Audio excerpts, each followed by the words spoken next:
તો ગાંધીનગરની વાત કરવામાં આવે તો ગાંધીનગરમાં આજે ગુજરાત વિધાનસભામાં બોમ્બ મુકાયાની ઈમેલ મારફતે ધમકી મળતા તાત્કાલિક હડકંપ મચી ગયો હતો। સુરક્ષા એજન્સીઓએ કોઈ જોખમ ન રહે તે માટે વિધાનસભા ભવનને તરત જ ખાલી કરાવ્યું હતું। તમામ સભ્યો, અધિકારીઓ અને સ્ટાફને સુરક્ષિત સ્થળે ખસેડવામાં આવ્યા હતા। ઘટનાની જાણ થતાં જ બોમ્બ સ્ક્વોડ, ડોગ સ્ક્વોડ અને સ્થાનિક પોલીસ તાત્કાલિક સ્થળ પર પહોંચી હતી અને સમગ્ર પરિસરમાં સઘન ચેકિંગ હાથ ધરાયું હતું।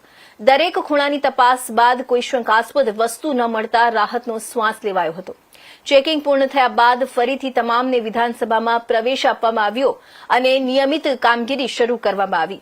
છેલ્લા કેટલાક દિવસોમાં રાજ્યભરમાં સ્કૂલ, કોર્ટ અને અન્ય સરકારી ઇમારતોને ટાર્ગેટ કરી બોમ્બની ખોટી ધમકીઓ મળવાના બનાવોમાં વધારો નોંધાયો છે। આ પ્રકારની ધમકીઓથી લોકોમાં ભયનો માહોલ સર્જાઈ રહ્યો છે અને સુરક્ષા તંત્ર પર વધારાનો બોજો પડી રહ્યો છે। પોલીસ દ્વારા ઈમેલ મોકલનારની ઓળખ માટે ટેકનિકલ તપાસ શરૂ કરવામાં આવી છે। અધિકારીઓએ જણાવ્યું છે કે દોષિતોને ઝડપીને કડક કાર્યવાહી કરવામાં આવશે।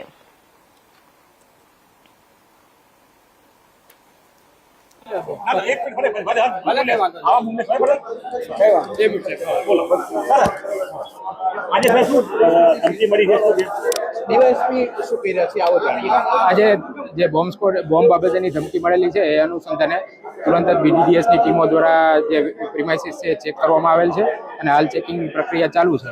એ ઉપરાંત જ્યારે સમગ્ર step by step premises check કર્યા બાદ ગૃહની કાર્યવાહી રાબેતા મુજબ ચાલુ કરવાના પ્રયત્નો છે।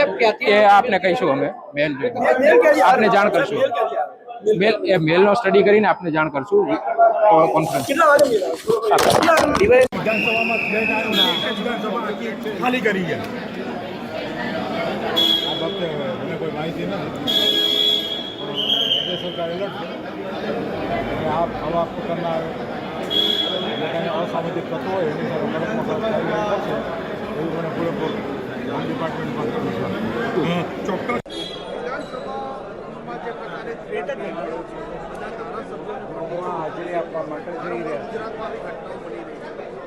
બોમ્બની ધમકીના પરિણામે અને સુરક્ષાના કારણોસર ધારાસભ્યો, કર્મચારીઓની સુરક્ષા માટે વિધાનસભાનું સ્ક્રીનિંગ થઈ રહ્યું છે।